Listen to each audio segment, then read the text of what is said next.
அதுக்கப்புறம் தாங்க கிளாரிட்டியே உங்களுதான் இருக்கும். கடன் வாங்கினதா இன்னொருத்தர் சொன்னதா இருக்காது இல்ல. முடிவுகள் உங்களுதான் இருக்கட்டும். யாரோ சொன்னதா இன்ஃப்ளூயன்ஸ் பண்ணதா வேணாம். ஸோ இந்த பகுதியோடைய கன்க்ளூஷன் இதுதான். வாழ்க்கை உங்ககிட்ட இருந்து எல்லாத்தையும் எடுத்துக்காது. நீங்க என்னவா ஆகணுமோ அதுல இருந்து தடுக்கிற எல்லா விஷயத்தையும் எடுத்துக்கும். உங்களுடைய ஆழமான நிலையை சந்திக்கணும்ன்றதுக்காக தான். அப்போதான் நீங்க என்னவா ஆகணுமோ அதை ஆகுவீங்க, இல்லைனா இருக்கிற இடத்துல இருப்பீங்க. ஸோ இந்த விஷயத்த ஞாபகம் வச்சுக்கணும். நீங்க இந்த விட்டு போன விஷயங்களுக்கு அப்புறம் தான் உங்களுக்குள்ள இருக்க நல்ல விஷயங்களுக்கே இடம் கிடைக்குதுங்க. அந்த இடத்துல தாங்க ஞானம் உருவாகுது. இதெல்லாம் கோத்ரூ பண்ண மேல கடைசியா என்ன வரும் தெரியுமா? வா, எனக்கு பாத்ரூம் வருது. ஐயோ, பாத்ரூம் வராது, நீ தான் அங்க போகணும். மாசா கிளைமேக்ஸை முடிக்கலான்னு பார்த்தா காமெடி பண்றாங்க. நாம நினைச்சது எப்பவுமே நடக்காதப்போ, நாம நினைச்சது எப்பவுமே கிடைக்காதப்போ, அப்போதாங்க விஸ்டம் வரும்.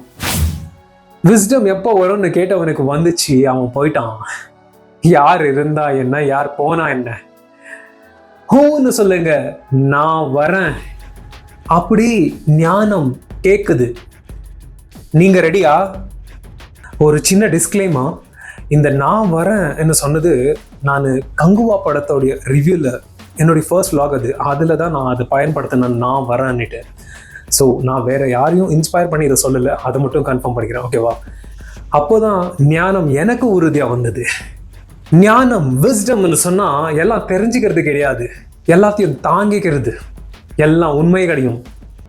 எது போனாலும் சரி, எது இருந்தாலும் சரி, நமக்குள்ள அந்த அமைதி இருந்தா போதும். விஸ்டம் பத்தி ஐடியா இன்னும் பெட்டரா கிடைக்கணும்னா என்னுடைய ப்ரீவியஸ் வீடியோ அதை பத்தி தான், போய் பாருங்க. அதோட லிங்க் கூட டிஸ்கிரிப்ஷன்ல இருக்கு. ஓகேவா? அண்ட் இந்த வீடியோ உங்களுக்கு கொஞ்சமாவது ஒரு வேல்யூ கொடுத்துச்சு என்ன, லைக் பண்ணுங்க. இல்லை யாருக்காவது பிடிக்கும்னு நினைச்சிங்கன்னா அவங்களுக்கு ஷேர் பண்ணுங்க. ஏதாவது சொல்லணும்னு நினைச்சிங்கன்னா காமெண்ட் பண்ணுங்க. ஓகே, லாஸ்டா சைலன்ஸ் நம்ம கிட்ட பேசும், பெயின் நம்ம கிட்ட உண்மையை சொல்லும், விஸ்டம் நம்ம வாழ்க்கையை திருப்பி கொடுக்கும். லைஃப் நம்ம கிட்ட இருந்து எடுத்துக்கிறதெல்லாம் நம்மளை அழிக்க இல்லை, நம்மளை ஆக்குறதுக்கு. ஸ்ட்ராங்கா இல்லை, நம்மளை உண்மையான மனுஷங்களா ஆக்குறதுக்கு தான்.